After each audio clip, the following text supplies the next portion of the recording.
Warning: the opinions expressed in this video do not represent YouTube, associations, agencies, or any particular individuals. They are merely from two guys needing to pass the boredom of their average day lives. Some explicit content may occur in this or future presentations. Viewer discretion may be advised, but ignored if you're into that thing.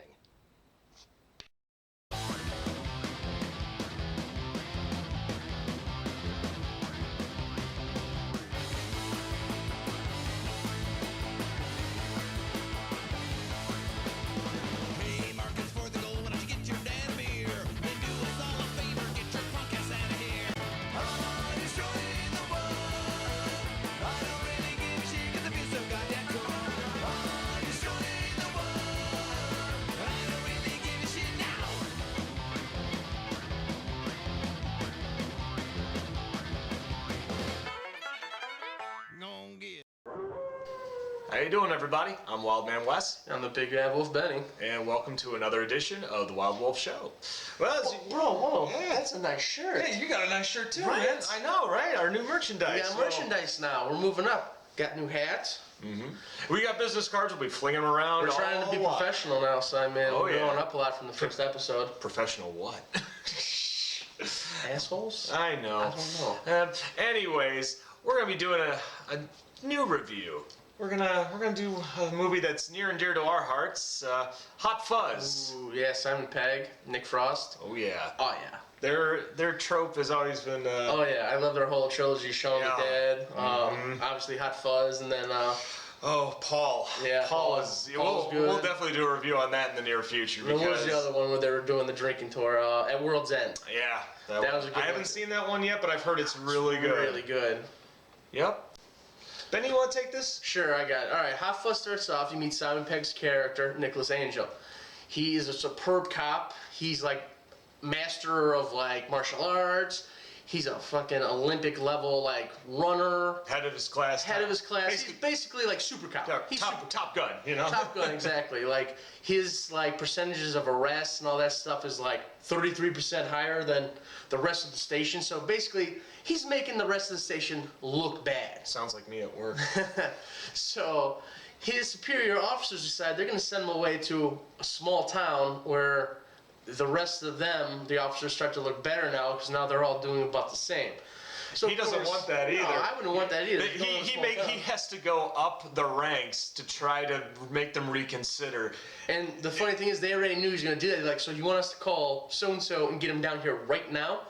So he's like, he fakes him out, going for phone, and he's like, oh, sir. Kenneth? Yeah, so kind of fakes him out a little bit. So you go through the whole motion of they just like, yeah, you need to go so we can start looking good as a unit instead of one person. And Sergeant Angel actually thinks that the entire squad is actually going to back him up. And as soon as he opens the door to the outside of the main office, he sees his whole crew. Congratulations. And somebody pops a bottle of champagne and he realizes he's fucked.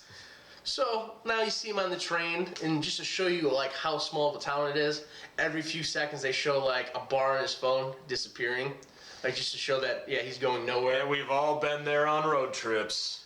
So he gets there, you know, his first night there, he's not even on the job yet. He goes to the local pub, and he doesn't drink, but he notices all these young adults, I think we could say. So he starts asking for their ages, and you find out they're all under 21 or 18. 18 in Europe. 18 in Europe. You guys kick ass for that.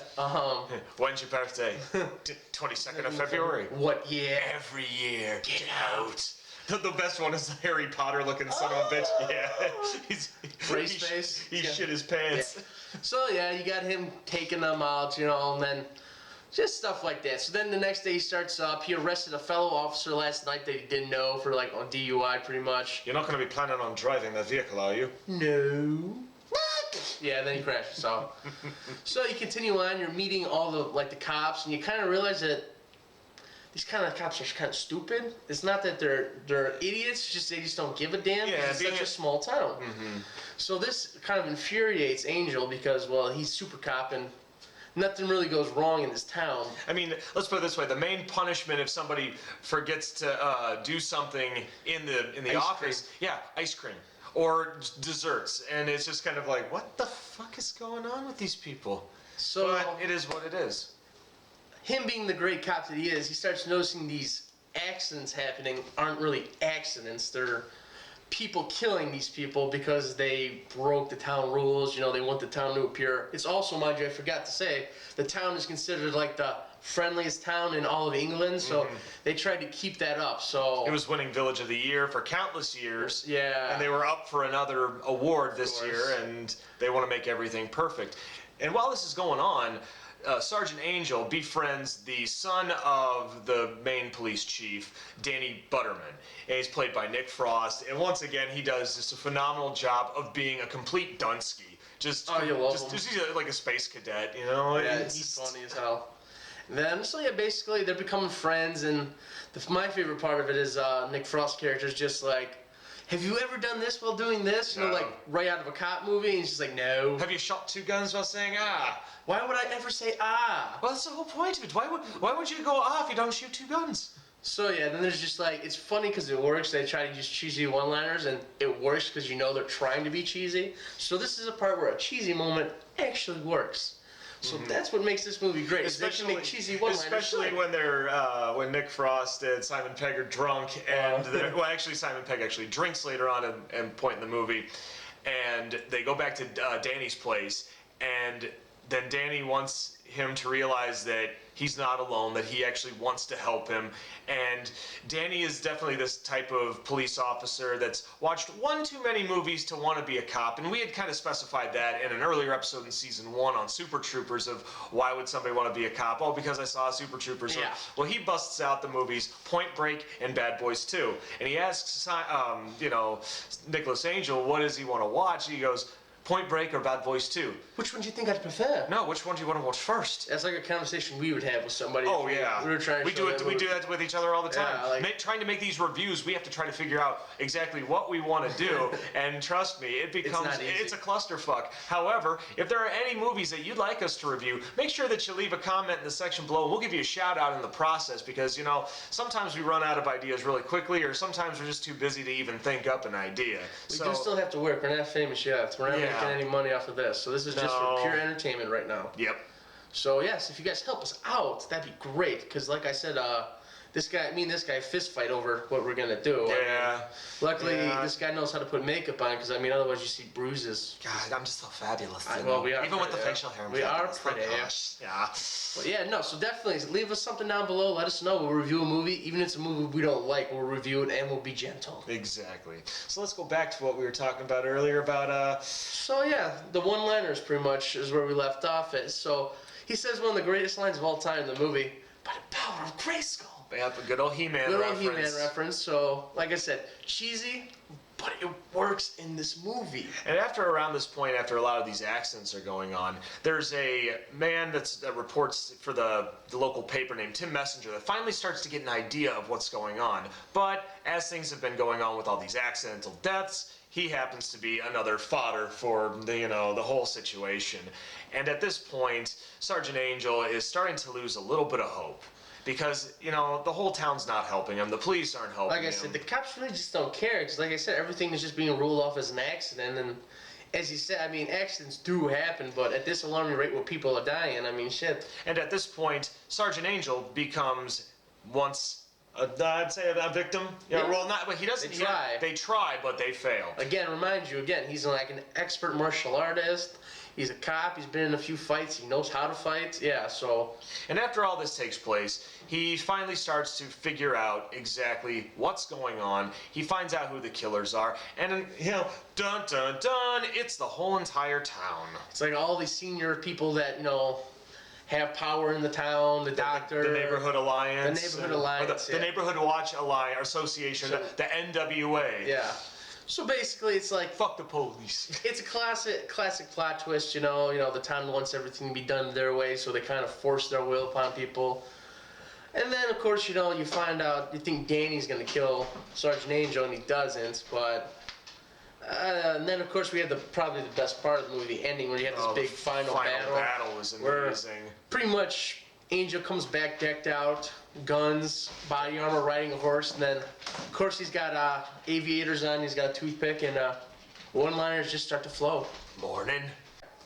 So yeah, so now mind you again, it's just classic out of an 80s action comedy trope. Here he comes, he finds Danny, hands Danny a pair of sunglasses, and of course, it's on. Oh, it's on.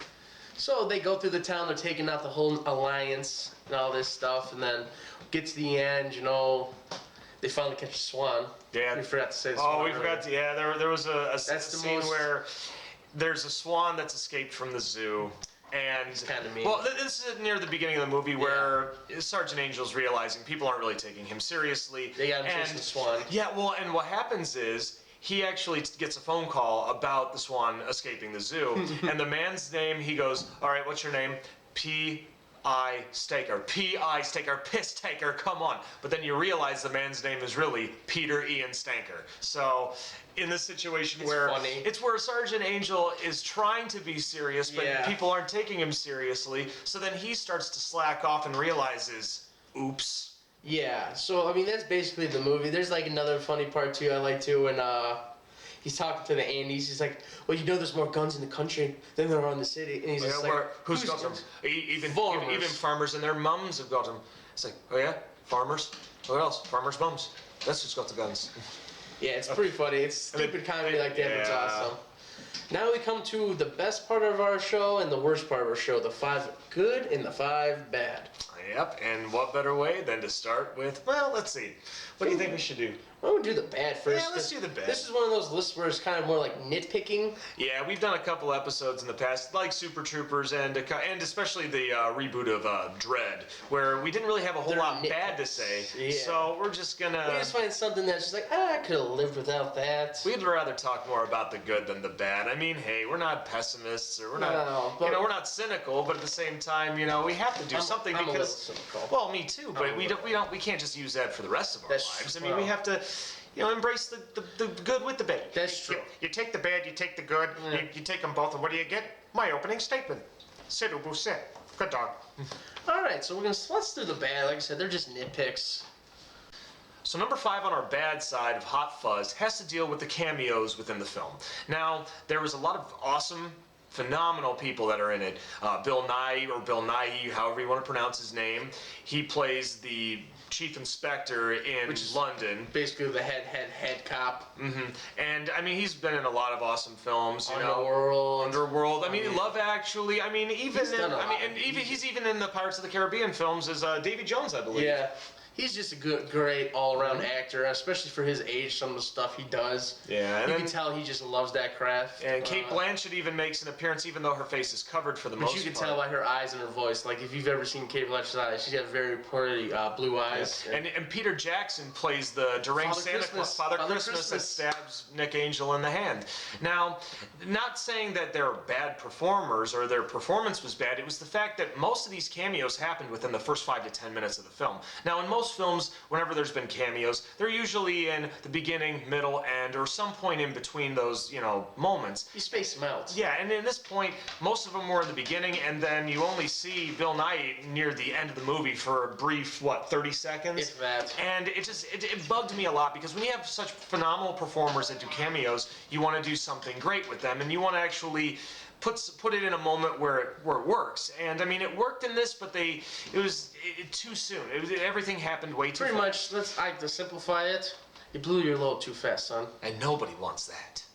Number 4 is like the Footloose plot. It was similar, like, if you've ever seen Footloose, basically the town can't dance because these kids got drunk one night after a dance and killed a couple of people. So this is like the same thing, because you find out that Danny's mom, who died, she died in a drunk driving accident. And she was also the main person that kept the Village of the Year going for so many years. So basically, it's just like they took that plot. Again, it's not a bad idea. This actually works better in this movie. It's just one of those cliches that we were talking about before, where you've seen it before and you might not be able to place it, but in this case, we were able to place it. So again, it works for this movie. Yeah. It's just...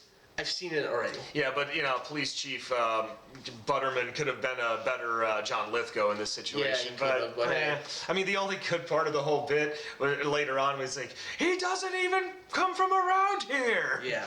So basically, that's it. It's just one of those cliches that you've seen. It works better here. Like I said, I've seen it. I've seen it so many times. I've seen it. So number 3 on the bad side of Hot Fuzz has to deal with what we had talked about earlier in the plot or the summary of the film, has to deal with the police incompetence. Now, granted, you know, it's a comedy, so there's going to be some sort of incompetence or tomfoolery within a group of people. However, with Simon Pegg's type of humor, there's a lot of tongue-in-cheek references. Definitely. I mean, even in Shaun of the Dead, there's a lot of tongue-in-cheek humor to, like, a lot of zombie films, such as, you know, like the Romero trilogy or things like that. And with this, it felt too much of a carbon copy of a Monty Python sketch. I mean, basically every single one, from the Andes all the way to Constable Doris Thatcher, it's almost kind of like a, what's all this then? You know, it's like the ghost of Graham Chapman kind of came in and just... now mind you, this is just more of a nitpick. Yeah. It's like, it works, and they can pull it off because they're all British, so it's not like an American troupe trying to do Monty Python skits. Yeah. These guys grew up on this, you know what I mean? So... I mean, it just... And you can just see, it's like them paying, like, homage to their inspiration, but at the same time, there's a difference of homage to carbon copy. And they did carbon copy. I mean, even at the end, when they finally started realizing that things weren't as they seem, and you know, they're still making the dirty jokes, even though the shit's real right now and they're in on it. So yeah, it just kind of threw me off. It kind of just gave you like they really don't care. It's just a job to them. Like really don't care. I mean, yeah. But other than that, you know, we can't really say anything bad. But their performances were great. It's just I wish they wouldn't have, you know, worried too much of using that kind of Python-esque humor. I mean, because like I said, there's a time and a place for that, and this was not the time nor the place. No. Number 2 on the bad side, Danny's fake out death.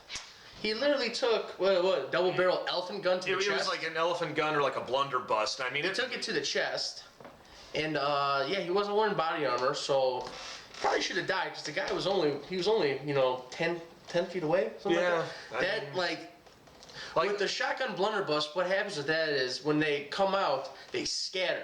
Mm-hmm. When you're that close, it's just going to be one big thing right here in your center chest. So he probably should have died immediately instead of, you know, kind of like holding it all in. Yeah, and like we've said in previous episodes, when it comes to gunshot wounds or any type of explosion, we're no ballistics majors, but at the same time... We're just going off of what we do know. Yeah, and with the special effect that was used to show Danny's chest kind of being, you know, the shells of the blunderbuss or the elephant gun scattered around his chest. It had to be a blunderbuss. Maybe if it was a blunderbuss, it's believable then, because, you know, it's going to be powerful. Yeah. And you don't know what they put in there. They could have just put, like, that was the best thing about blunderbuss. You could throw anything in there, and it's going to shoot like a shotgun. Mm-hmm. So it could have just been stuff, like, you know, that wouldn't go too deep. So it's not unbelievable. It's just, I don't like it. Yeah.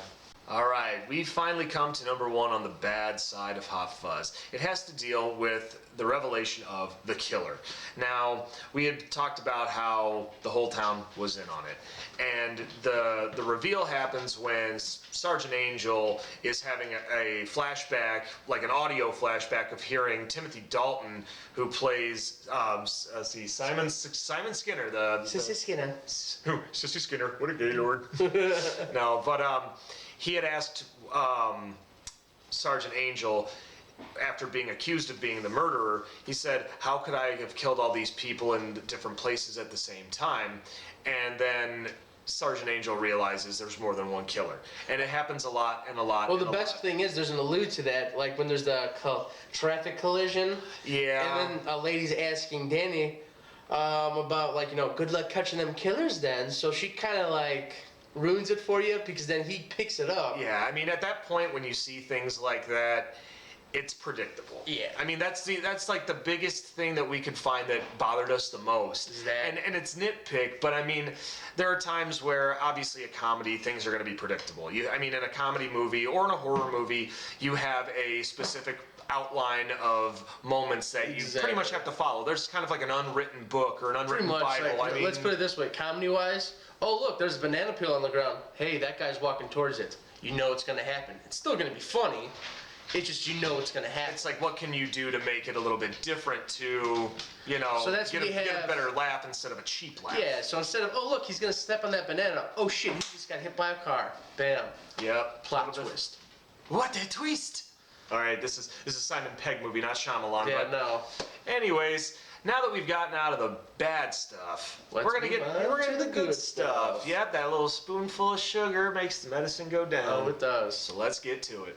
Now again, the guys, there's so many good things that it's hard to limit to 5. So if there's something on our list that you think shouldn't be on here and we should have something else on here, let us know down low. Yeah, Because like I said, these are just our favorites. You could have something that's even better. So go with that. And then we might actually do an episode where some of these ideas that you have, or the things that you feel are better or worse, we might just do a whole compilation of better and work for better or worse. That's going to be the name of the episode, for better or worse. We could do that. That could be like one of our last episodes for the season, where we just go through all the movies where people actually comment on them and tell us what they thought, and then we'll give you a shout out and we'll tell you where on the list we would put that. Yeah. And I think and it doesn't even have to matter what movie. We're just going to look through those ideas, and then whatever is on that episode, whatever didn't make the list, can make the next list after that. So. And then also, make sure you tell us if it's good or bad, so we don't put it on the wrong side. Yeah, obviously. Yeah, we're fuck-ups by nature, but we don't want to fuck up that bad. No, we want to make sure you guys look good. Oh, yeah. So number 5 on the good side of Hot Fuzz has to be the Farmer Webley scene. So apparently there's a spot of bother up at Elroy Farm during the film. This is a little area out in the Passive Village. It's pretty much in the farmland, and big farm. Police Chief Butterman's basically putting Sergeant Angel on this beat because he's tired of Sergeant Angel snooping around. So he figures, I'm just going to put you on this real quick just to get you out of the station for a little while and stop causing some trouble. Yeah. And while they're on their way to the farm, there's Sergeant Angel, and then there's also Danny sitting with him. And in the back, there is, I believe it's the police constable, not Potter. Potter was the one with the glasses, I think. Or maybe, anyway, one of the police constables is old and can barely speak. It's kind of like Boomhauer from King of the Hill. He's got that broken language where you can kind of make out what he's saying. And they have a dog named Saxon in the back. And Sergeant Angel asks, why do we need the dog? It's like, it's not the dog we need. And then you get there and the farmer talks worse than the cop. I just only saw the dog because he was reprimanded about. Hold on. What'd he say? He said, an edge is an edge. You only chop the down because you spoil it. You was reprimanded about. What'd he say? He said an edge is an edge. You only chopped it down because you're spoiling Reaper's view. What's reprimanding about? So basically, that's it. It's kind of like a row your boat type situation, only it becomes more and more understandable. And then it's just funny because then, of course, he's got his shotgun on him. I trust you have a license for that firearm. Go for this one. Go for this one. He does for this one. This one. So then you go into his shed, and there's just like a whole arsenal there. There's shotguns, assault rifles, handguns. Any military man would open that door and you just hear. That's a power of. I think that's when we first got our first. By the power of Grayskull. And then of course there's a landmine, and like the guy sea mine. That's sea mine. My bad. So it's one of those big balls. It's got the spikes. If something bumps into them, they go up. So he's just like, is it live? He's just like, nah, it's a bunch of junk, and he hits it with it. He starts hitting with his shotgun, so then you start hearing the tick. So of course all the guys. So they go running out and they do the little dive, and then like they look back, nothing happens. The funniest bit about that whole situation is when Danny goes up to Sergeant Angel and touches him like, you're still here. He's like, get off me. And then after that, they're trying to let Police Chief Butterman know that it's deactivated, that it's not live. And Danny and Farmer Webley are sitting there kicking it and smacking it still to make sure it's not gonna blow up. So then they eventually take all of that into evidence. Best part is later the landmine's active. It ends up killing the doctor. Yeah, the one who shoots Danny with the blunderbuss. So yeah, it's pretty funny. Number 4, we talked about Tim Messenger earlier. He's kind of like, the newspaper guy. And he's starting to pick up on things because he's trying to meet Angel and tell him what's going on. And then right as he's trying to do him, he's waiting for him outside the churchyard. The killers are actually smart for doing it this way because the church is falling apart. So they kind of push this big, pillar down. As it goes down, it turns over to, the spike part and just, completely destroys his head. And right before it happens, he sees Sergeant Angel and goes, hi. And it's really cool. It's a good practical effect. I love it. It's just great. It's amazing. When you see it, it's just like... Yeah. Like the first time I saw it, I was just like, the fuck just happened? You just, with it falling, you just expect him to get crushed, and then you got this, and he's still standing. It's like, damn. Yeah. Well done. It was well done. Well done. So number 3 on the good side of Hot Fuzz is the introduction of Michael Lurch Armstrong. The man is about 7 foot tall, the mind of a child, and you find this out when Sergeant Angel and Danny are sitting in their police car on their beat, trying to figure out, what's going on, who's might be committing a crime. And during this, Sergeant Angel is trying to tell Danny that there's more to police work than proper action and gun, car chases, gun violence, and all the stuff you see in the movies, basically. And he always says there's always something going on. And he points over at the old man, Mr. Treacher, and he says, like, why does he have such a big coat on in this nice weather? And Danny's just trying to be he's cold. And then he looks at this punk kid that's got like this purple jacket on and a hat. He's got a hat over his face like this. He's got a hat turned down. Got a hood on. Yeah, he's like, why does he have his hat and his hood down so low? It's like, because he's fuck ugly. I mean, yeah, it's just like simple type of excuses of why people are the way they are. Yeah. And then you see Michael Lurch Armstrong, and Simon Pegg points at him and says, well, what's with this guy? And he's like, oh, that's Lurch, real name Michael Armstrong. It's he's got the mind of a child. He lives up north with his mom and his sister. And he's like, are they as big as him? Who?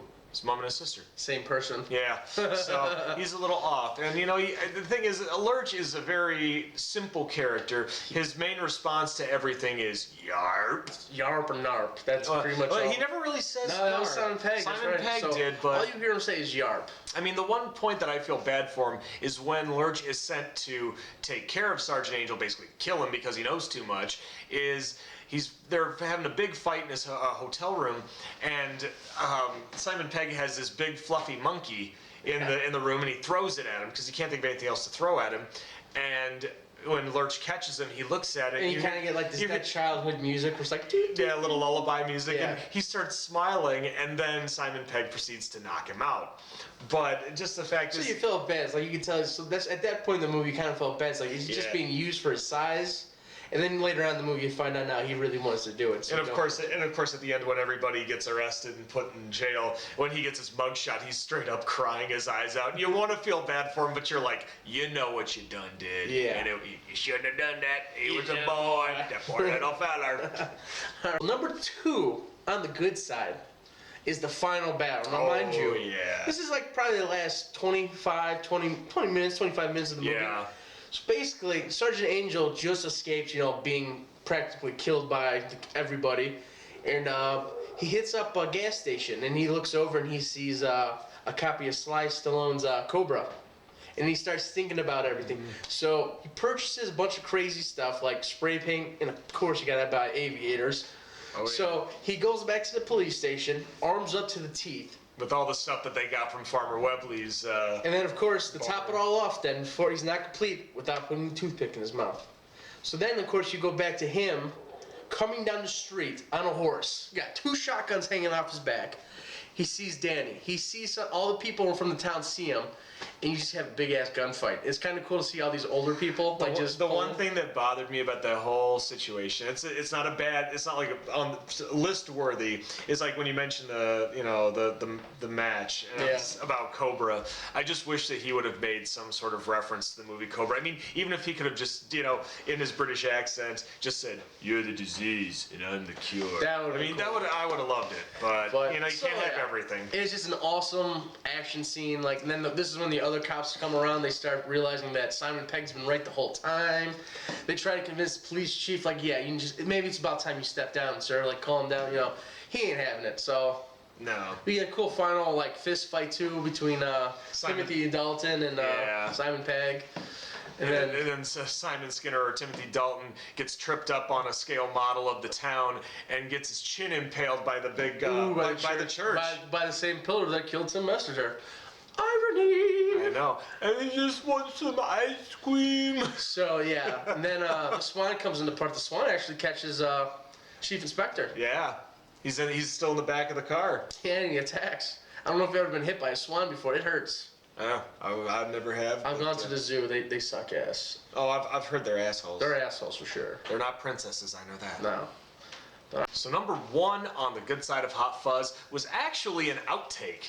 It was the fence jumping scene when they're trying to catch the shoplifter. Shoplifter, yeah, the fuck ugly boy. Yeah, and what happens is Simon Pegg is chasing after him, and Danny can barely catch up with him. And he goes, "How are you going to catch him over all those fences?" He says, "Haven't you ever heard of a shortcut?" Which is a nod to Shaun of the Dead, where Simon Pegg's character's like, "Haven't you ever taken a shortcut?" And he tries to jump the fence, and he gets caught, his foot catches, and he goes flying over. Yeah. So this time he actually does it right. And then you see him just like... And the best one was when you don't see him, and then he obviously probably used a trampoline, and you see the stuntman do like this big like flip in the air, which just badass. And just at the same time, was it necessary? Yeah, but it worked because for comedy. And then here's Nick Frost's character, Dan, is just like, oh. He wants to. And then he goes ahead, and then he just like at the last second, he's just like, oh fuck, and he doesn't do it. And then he goes colliding into the wall and just like takes out the whole fence. And then he kind of shimmies himself over the second one. And after that, if you actually watch some of the special features on the DVD, you hear everybody on set in the background just laughing their asses off. And for me, I think that's probably the best thing in the whole movie, because best parts in movies are when they're really not supposed to happen. I mean, anything that's improv or an outtake. Outtakes that get put in the movie are awesome. One of the things I'll probably bring up in a review for like Full Metal Jacket in the future would have to be just the role of Lee Ermey as Sergeant Harmon. I mean, in that whole movie, it was all improvised, and it worked. I mean, spoiler alert, that's probably what's going to happen. Yeah. But we warned you. So it's just funny because there's like you'll see movies where you see like an outtake or something. It's just like, that was wrong. Why did they put that in the movie?